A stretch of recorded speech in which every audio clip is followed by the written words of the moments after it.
Hey guys, how you doing? Good morning, good evening, good afternoon to all those around the world. Welcome back to the Pokemon Unite video featuring Decidueye here in the jungle, going through Master Rank.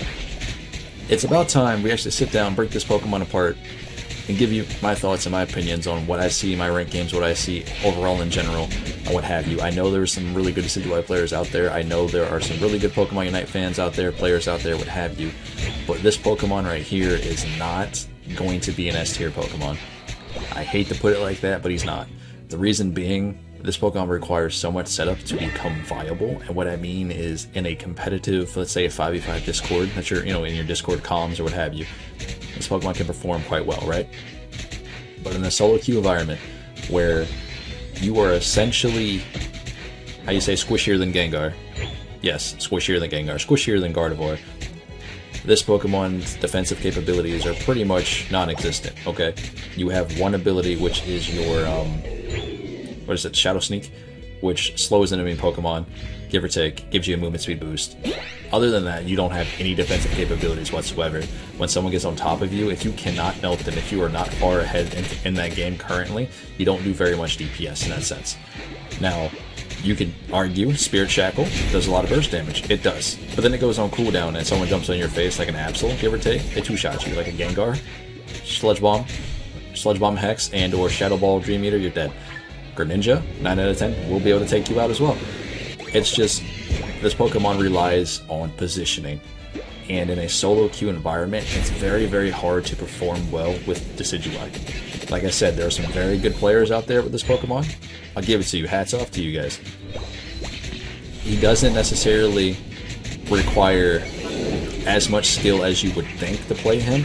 He requires a lot more skill in the position aspect. He requires a lot more skill in the knowledge and how much damage you can take from enemy Pokemon and how much you can dish out.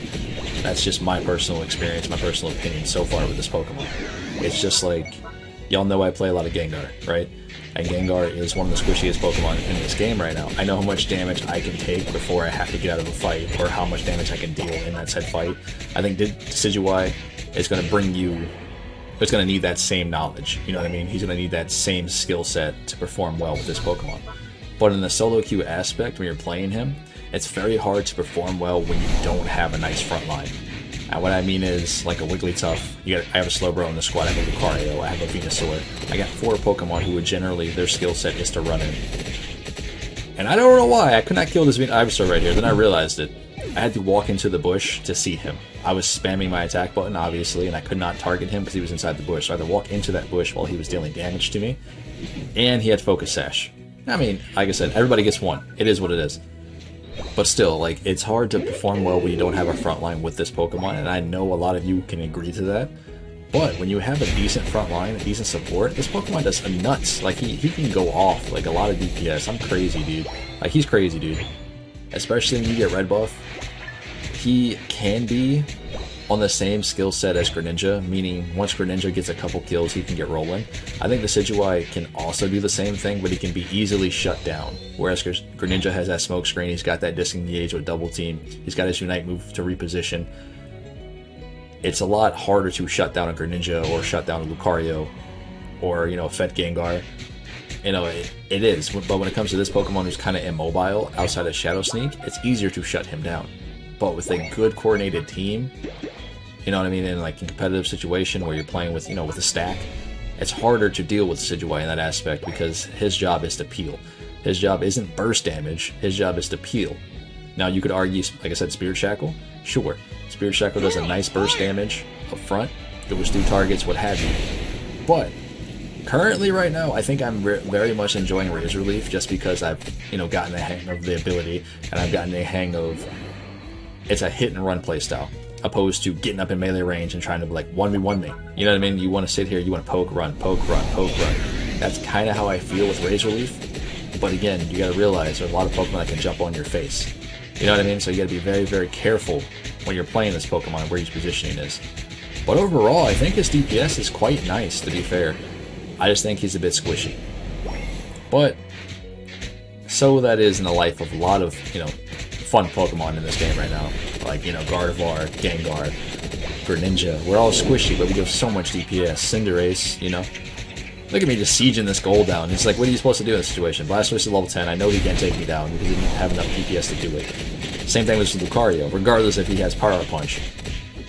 It's just at the same time, I know I have Focus Sash ready to go, but he doesn't know that. You know what I mean? It's just one of those things. Like, it's hard to deal with certain Pokemon like that when you don't know what their items are as well. It's just one of those ordeals. But I am playing Decidueye in a very aggressive manner, in which I wouldn't advise him. You know what I mean? Like, I'm playing him as aggressive as I can be, just because I do know how well this Pokemon can perform in the aspect of how much damage he can take and how much damage he can deal. It's just, like I said, I play a lot of Gengar, so I know how to jump in and jump out, give or take. I do get caught. I'm not perfect. There are a lot of better, per se, Gengar players out there, what have you, than I am. Now, here's another situation where, here's that team fight situation where I'm here with Decidueye, but it's, what is this, 2v4, essentially? Obviously, I wasn't going to survive, but I was trying to peel for my Slowbro to actually contain the enemy team just a little bit, because I knew my Venusaur was in the bot lane here, trying to get a goal off, or was going towards that way. And there was no one else down there, so you might as well just sit here, because 9 out of 10, like I said, in solo queue, your teammates ain't paying no attention, let's be honest, because you know what you're going to do as a player, but you don't know what your team's going to do. Same thing with the enemy team. They just see you as, ooh, free kill, you know what I mean? Especially playing a Decidueye, there's an Absol player here who's like, I'm going to jump on your face all the time. And I showed him early game when we were up there fighting that bees, that's not going to happen. It's just not going to happen, I'm sorry. Shadow Sneak finds him out in the bush, takes him out, no big deal. Like, I didn't have to put myself in danger there because Shadow Sneak was up. You know what I mean? I know he didn't get very far. Whereas if I had tried to walk into a bush there without hitting Shadow Sneak, he absolutely does so much damage he could just burst me down, just like that. I mean, I was already aware of this, so I'm trying to don't put myself at that. I don't want to put myself in a situation where he could just burst me, take me out.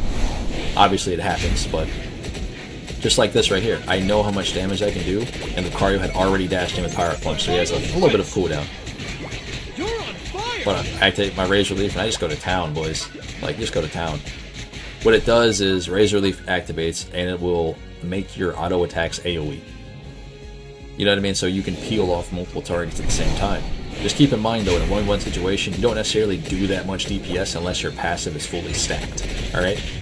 And even then, you kind of just tickle, like you're just... It's like you're pecking at them, you know what I mean? But this Pokemon is so much fun once you get used to him. He just is going to take a lot to pick up and learn, especially in a solo queue environment. But if you guys are sitting here in the Discord, and you guys are playing in groups, you're playing in, you know, the team or what have you, and you want to learn this Pokemon, I'm down for it. I mean, I don't mind, obviously, if we end up playing in groups together. It's just, you gotta take a different mindset when you're playing this Pokemon, alright? That's all. I mean, I think the Pokemon's a lot of fun. I think he can climb you up a couple ranks, give or take. But he does have that drawback to him being super squishy. But either way, this has been Pause Plays. This has been Pokemon Unite, Decidueye, and Master Rank. Hopefully you guys do enjoy. Smash that like button, join that Discord. Let's talk about it, man. I'll catch you guys in the very next video. I'm gonna head out. You guys have a great day. Oh, by the way, happy Thanksgiving.